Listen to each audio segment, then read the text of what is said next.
Yo, hey guys, it's Pop and Jock Slade here, back with another unboxing, and today I have something very special from you guys. As you can probably tell from the start of this video, this is the Air Jordan 35. It was just announced today by the good folks over at Jordan Brand, and I was able to get my hands on the pair to give you my first thoughts and impressions on the shoe. So without further ado, let's get right into it. Just going off of the box, you can see just plain white box, and it has the 35XXX, and then the V is in red right there for the 5. Pretty cool logo. I actually really like that instead of having the V over there. It looks pretty cool. Otherwise, it's just a basic white box. You have the Jordan Brand logo there, and really nothing else except for the tag here. And this is the Air Jordan 35. It says SP-TP. I happen to know that this colorway is the center of gravity colorway, so I'm not sure what the SP-TP, maybe it says special, but either way, let's get right into it. So opening up the box, has a little flap. It's kind of a complicated box because it basically, I don't know, it unfolds, I guess, instead of just a regular box. So you get that little premium experience with Jordan Brand. As most of you guys know, when it comes to the signature product, they always give you a bit of a premium experience. It's always going to be better than anything else that they generally do with Jordan Brand. So you get the paper here. It's just regular tissue paper with the grid paper, but then we have the shoes, and here we go. As many of you already know, these leaked like crazy, but now we're getting an official look at them, which is pretty exciting. And there's a lot to talk about when it comes to the tech that's in these shoes. Jordan Brand, as always, is pushing the envelope and trying their best to really expand what we expect when it comes to a signature shoe, and they've done that with the 35. First thoughts, literally first thing I think about when I get these in my hand is how light these are. They're not, okay, well, I don't want to make it seem like they're super light, but they're lighter than you would think for the quality of materials that you see on the shoe. From first glance, you can see that they're using suede. That's kind of like a leather suede material here on the forefoot. They're also using that same material here on the heel, and you get it on the lateral and on the medial side. So you have it, it's almost like part of the pattern of the shoe that you see there. And it looks really nice. It actually feels really nice as well. I know Jordan Brand is doing a lot of things in the world of sustainability, so I'm not sure if they're actually using real leather or suede here. They may be using some form of it that helps further along their sustainability efforts, but I have to confirm that and let you guys know that. Now, first thing you notice aesthetically with the 35 is that it kind of feels like the Jordan 5, and obviously that is intentional. Since the Jordan 31, they've been doing these like inspired by sort of pieces to the signature shoe that throw back to the original shoe. And in this case, it's the Jordan 5. And you see that mostly with the tongue. Now, these tongues aren't the same as on the Jordan 5. On the Jordan 5 tongue, the tongues are really thick and fat. These are a lot thinner. There is still some padding there, so you do get some padding on the tongue, but it's definitely not as thick as the tongue on the Jordan 5. If you have a pair of Jordan 5, like that tongue is probably like that thick, and these are very thin, but there is enough padding there to keep you protected from the laces here.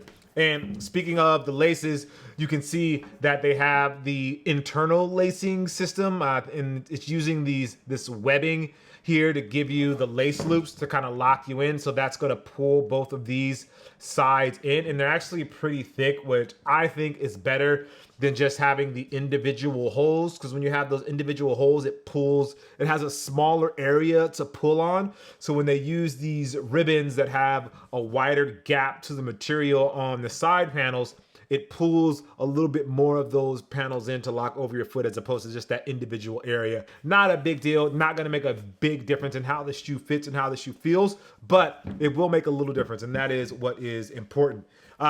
Moving on with the Jordan 5 inspirations, if you look at the side window panel, I guess, the side panel window of the Jordan 5, you have that grid pattern, which we saw on the tissue paper. That same pattern is represented here at the toe. So there's a bit of, I'm going to say some mesh under there. It's like an open textile. It's like not completely open, but perforated textile there, and then you have that material with the webbing over it, kind of representing the webbing that's on the side panels of the Jordan 5. That same thing is actually on the tongue as well, so you get that same sort of pattern going all the way from the toe up through the midsection of the tongue, but then when you get to the top of the tongue, you have some stitching there that actually looks really, really nice. Keeping with the Jordan 5 inspirations, there's more, is the heel. So this heel panel is really, really thick. You can see the shape here really mimics the shape of the heel of the Jordan 5. And you also have those puffy ankle pads that you have on the Jordan 5.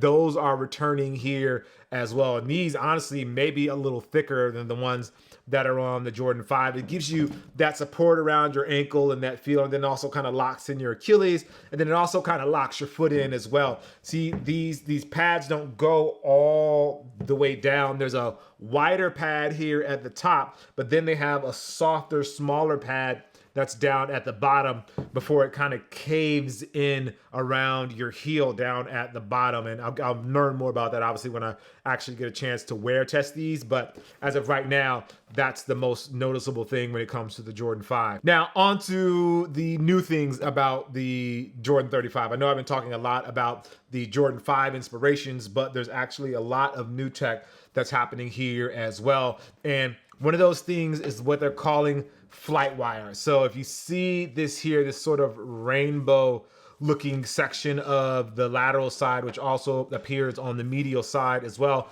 these are called flight wire. It's very similar to what Nike used to do with Flywire, where this cable is there to help lock you into the shoe. Obviously, when you pull the laces and you have those wires, they're almost like suspension cables on a bridge. So when you locked in with that, those help pull down from the strobel, right around the strobel board, to help pull that up over your foot. So you're gonna have that sort of protection as well. And it actually extends pretty far back to the heel. So that sensation of being locked in should go all the way. It looks, I would say, probably from about the ball of your foot all the way to your heel. So you have that locked in feeling going on. Now the cables aren't there alone. There's actually a material called Kurim that they're using behind it, and it's a bit of a backing that helps reinforce these cables on your foot. Technology is where Jordan Brand often innovates when it comes to the signature shoe for Jordan Brand. And for this one, they're taking more of an evolution as opposed to doing something radically different, and that's called the Eclipse Plate 2. So this whole panel that you see here is part of what Jordan Brand is calling the Eclipse Plate 2.0. And basically what this does, it works with the Zoom pods that are in the midsole to give you the sort of responsiveness and the cushioning that you need. For this one, Jordan Brand is using Phylon. So you have a Phylon carrier here that really wraps around the entire shoe. Then you have the Eclipse Plate 2.0 here, and that goes all the way across the shoe. So you see it rides up pretty high here on the lateral side, and that's to give you lateral support. So when you're making that side movement, that if your foot starts to roll over, you don't want it to roll over the footbed of the shoe. And you have this piece here, which is actually part of the Eclipse Plate to hold you in. That along with the flight wire that they have here. Again, just to kind of keep you contained within the shoe so that your foot isn't rolling off of the footbed, and that gives you that extra milliseconds or whatever it is when you're making that transition or you're making that cut. If your foot's not rolling off the footbed, you don't have to respond as much, and that kind of holds you in. Now, one thing that I love about this is that you can actually see the Zoom pods in the forefoot and in the heel. They're visible if you look through the Eclipse Plate. Now, on the outsole, this one's really bright in color-wise, but there are some different colors. But they've gone with the traditional herringbone traction, which should be great. As most of you guys know, if you've played with herringbone before, it's multi-directional, and it's tried, it's proven, and there's really no reason to change up unless they find something significantly better. So for this one, they're going with the tried and true herringbone traction, which you guys, I imagine you're going to love just because it's great. Now, there are a few more details in the shoe that are almost kind of hidden if you don't really pay attention. For instance, they have the 35 on the reverse of the tongue there. So you have the 35 there, but on the back of this tongue on the right shoe, it has 84 to 03, which are the years that Michael Jordan actually played in the NBA. There's also some Braille here. So this is 1990 to 2020, which is the year the Jordan 5 came out versus the year that the Jordan 35 came out. So you have that there. I thought this was something, and I actually had to ask Jordan Brand because there's a little like backwards E here, but really that's just the logo for the Eclipse plate, or I guess I should say the Eclipse plate 2.0. And then final touches, on the back of the tongue, you have the Nike tag right there, but on the other side, it is the Jumpman.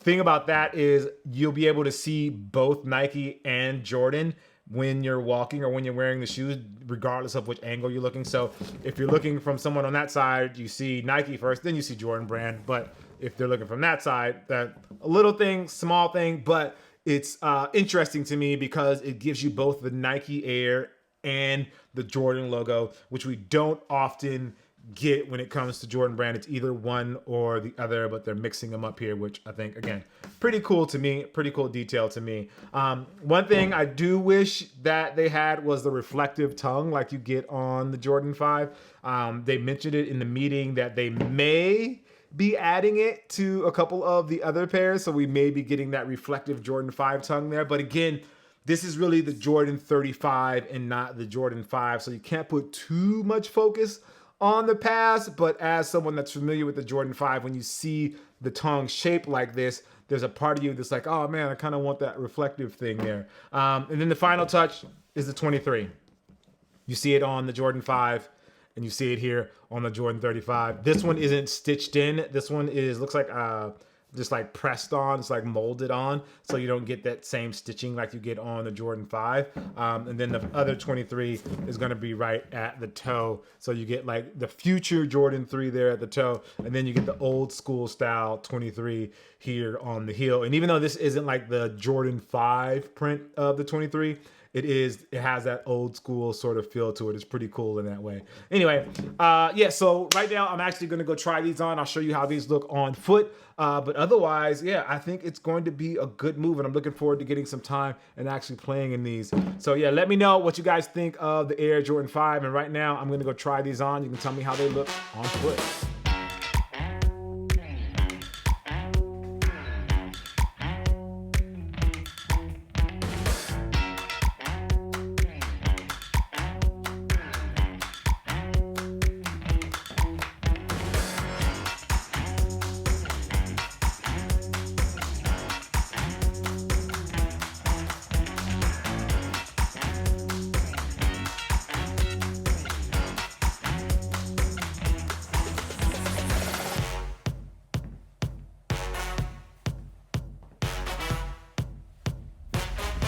So let me know what you guys think of the shoes on feet. Good, bad, yay, nay? Let me know down in the comments below. As far as pricing goes, that is the Center of Gravity colorway. It's going to release for $180. It'll be dropping in China on the 27th, and then it'll be releasing here in the US on October 11th. But make sure you check down in the description because I'll confirm all that information in case any of those dates change as of right now. As always, guys, I appreciate you. Make sure you like, favorite, and subscribe, but only if you want to. More than anything, I just want you to enjoy the content. All right, guys, I'll see you soon.